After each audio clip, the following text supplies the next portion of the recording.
ঈশ্বর বাবু বলো। ভয় পেয়েছি, ফকির বেলা ভয় পেয়েছি।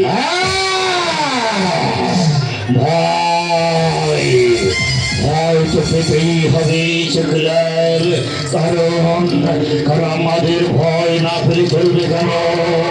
ওদেরকে ভয় দেখিয়ে আমাদেরকে কাঁটা দিয়ে একটা একটা একটা করে কাঁটা তুলতে হবে। ওদেরকে ওদেরকে কখনো কখনো সাহস যখানে যাবে না চক্রার, কারণ পায়ের জুতো কখনো মাথায় তুলতে নেই। তাই তো শালাকে আজ বুঝিয়ে দিলাম। বলছি কাজ হবে না চক্রার? কাজ তো হবে, কিন্তু আমার টাকাটা ছাড়ুন। আরে দেবো দেবো দেবো দেবো, সবসময় টাকা টাকা টাকা টাকা।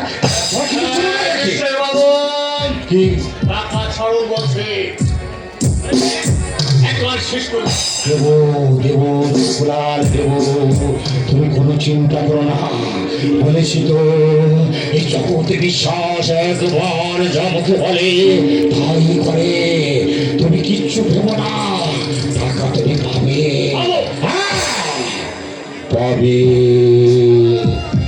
শোনো, তার আগে এখন আমাদের অনেকগুলো কাজ। এখানে আমাদের আর দাঁড়িয়ে থাকলে চলবে না, কারণ দেওয়ালের কান আছে। সামান্য একটু হলে হয়তো সব কিছু বন্ধ হয়ে যেতে পারে।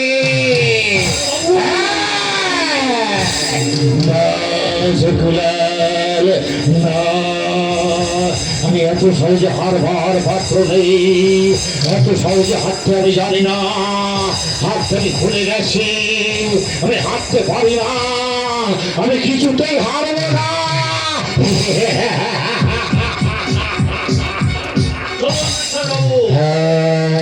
তাই চলো সেকুলার, তাই চলো। তবে তোমাকে আমি আর একটা কথা বলে যাই, শোনো, তুমি যদি আমার কথা মতো কাজ করো তাহলে রঞ্জি ভাই একটা কেন ওরকম গন্ডা গন্ডা রঞ্জি ভাই তোমার পায়ের তলে পড়বে।